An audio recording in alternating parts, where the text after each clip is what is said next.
दोस्तों, आप सबका स्वागत है हमारे पॉडकास्ट शो में। तो जैसा कि मैंने आप सबसे कहा था कि मैं हॉरर स्टोरी लेकर के आऊँगी और ये हॉरर स्टोरी मैं आप सबके लिए लेके आई हूँ जो एकदम सच्ची घटनाओं पे आधारित है।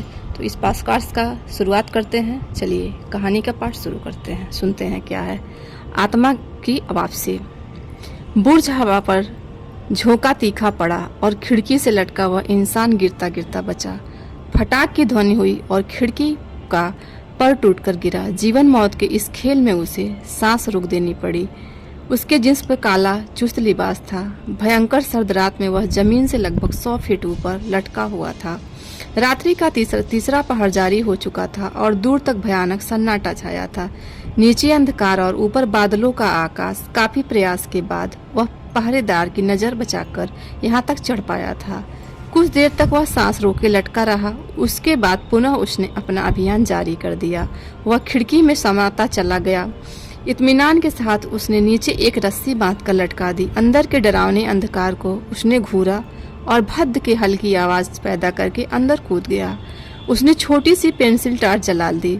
जेब से एक नक्शा निकालकर फर्श पर फैला दिया। नक्शे को देखने के बाद वह दीवार पर टार्च का प्रकाश डालने लगा। धीरे धीरे उसने इस गोल कमरे का निरीक्षण कर लिया। कमरे में 3 दरवाजे थे जो अलग अलग दिशाओं में खुलते थे। तीनों दरवाजे बाहर से बंद थे। वह एक दरवाजे के पास रुक गया। पीठ से थैला उतारकर उसने एक काला औजार निकाला और फिर दरवाजे को खोलने का उपक्रम करने लगा। द्वार लकड़ी का था। काला औजार एक स्थान से लकड़ी को काटने लगा। धीरे धीरे उसने इतना ध्यान स्थान बना लिया कि दूसरे तरफ हाथ डाला जा सके। उसने दूसरी तरफ का ताला खोलने के लिए पेचकस और दूसरा औजार निकाल लिया था। अभ्यस्त चोर के समान ताला खोलने में वह कामयाब हो गया। दरवाजा खोलकर वह दूसरी तरफ पहुंचा। यहाँ नीचे जाने के लिए सीढ़ियों का क्रम था। पैरों में चढ़े क्रेप्सोल के जूते किसी प्रकार की आवाज उत्पन्न नहीं कर रहे थे और वह सावधानी से चक्करदार सीढ़ियां उतरता जा रहा था। फिर उसने एक हाल जैसे भाग में प्रवेश किया। अंधकार अभी भी ज्यों का त्यों विद्यमान था और इस विशाल इमारत में फ्यूज उड़ाने का काम भी उसने ही किया था। हाल में एक किनारे बारीक सी दरार थी जिसमें बहुत धीमा पीला प्रकाश छन रहा था। वह इंसान उसी दरार के पास रुक गया। तभी उसे हल्की आहट महसूस हुई और पेंसिल टार्च जलाकर वह सावधानी से एक खुले द्वार में समा गया। आहट थोड़ी ही देर में बंद हो गई। वातावरण में गहरा सन्नाटा था। उसने दरार के पास पहुंचकर दरवाजे को देखा। फिर उचककर उसने ऊपर लगा लोहे का राड पकड़ लिया। सीने के बल खींचकर वह ऊपरी लगी जाली तक पहुंच गया। वह जाली किसी रोशनदान की थी। जाली के अंदर जो शीशा लगा था वह काले पेंट से रंगा गया था। उसने बहुत सावधानी से जाली को काटना शुरू किया। बहुत हल्की किरकिर की ध्वनि पैदा होने लगी। करीब 10 मिनट में उसने जाली को काट दिया। उसके बाद जाली एक तरफ सटाकर रख दी। शीशे पर हाथ घुमाया और एक दूसरा औजार निकालकर शीशे में बहुत मामूली सा गोल सुराख बनाने लगा। शीशे की किरचें उसने अपनी तरफ निकाल ली। बने हुए सुराख से उसने आंख सटा दी। उसकी आंख सुर्ख अब अंदर का दृश्य देख रही थी। अंदर काफी लंबा चौड़ा हाल था। दीवारों पे कुछ मोमबत्तियां लगी थी। कुछ मध्य में लटके फानूस में जलकर शोभा बढ़ा रही थी। हाल की दीवारों पर राजा महाराजाओं के जमाने की कलाकारी नजर आ रही थी। एक तरफ पुराना सा सिंहासन पड़ा था। फर्श पर बहुमूल्य की कालीन बिछी हुई थी। अनेक मेज, अलमारियां तथा कांच के बड़े बर्तनों में नायाब वस्तुओं का संग्रह था। वह वस्तुएं ऐतिहासिक काम से लेकर आधुनिक काम तक की थीं। लगता था जैसे यह संग्रहालय का मुख्य हाल है। बीच में सुनहरी चेनों के बीच बहुत सुंदर रंग बिरंगे शीशों पर खड़ी थी एक प्रतिमा। प्रभावित करने वाली सुंदर मूर्ति जो इंसानी कद के बराबर ही थी। अचानक अगर कोई देखे तो यूं लगता जैसे वह किसी देश की सुंदर राजकुमारी है। निगाह झुकी हुई, प्रीतम का इंतजार करती बाहें, होठों पर गोपनीय मुस्कुराहट। प्रतिमा में अनोखी चमक दमक थी। उसके कंधे पर एक उल्लू विराजमान था। उल्लू भी एक बुत था जिसके नेत्रों में हिंसा, क्रोध और प्रतिशोध की भावनाएं झलकती महसूस होती थी। कुछ मिनट तक यह इंसान प्रतिमा को ठगा सा निहारता रहा। अचानक उसने पलकें झपकाई और अन्य बहुतों को निहारते लगा। इस प्रतिमा के निकट ही 4 इंसान बैठे ताश खेल रहे थे। वह पहरेदार थे।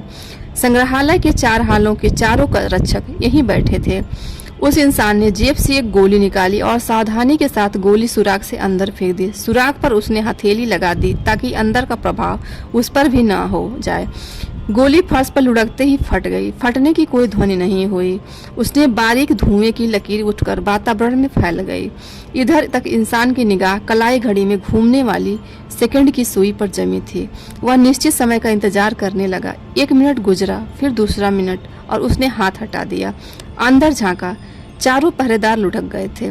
उसके होठों पर हल्की सी मुस्कान आकर विलीन हो गई। उसने हाथ मारकर शीशे को एक हिस्सा तोड़ दिया।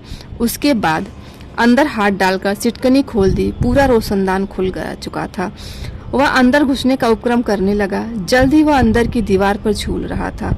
फर्श पर कूदते ही उसने अपनी हथेली को चूमा और सबसे पहले बाहर निकलने का दरवाजा खोल दिया। यूं द्वार पर पर्दा पड़ा था और एक दूसरे हिस्से में ठीक प्रतिमा के पीछे नीले रंग का पर्दा फैला था। आने वाले ने एक प्लास्टिक का थैला बैग से खींचा। उसे उम्मीद थी कि बाहर पानी बरसने लगा होगा, क्योंकि मौसम का हाल उसकी जानकारी में था। उम्मीद थी कि आज रात तूफानी वर्षा होगी, तेज आंधी चलेगी। तभी भयानक तौर से बादलों का गर्जन शुरू हुआ। कहीं से हवा का झोंका आया और फानूस हिलने लगा।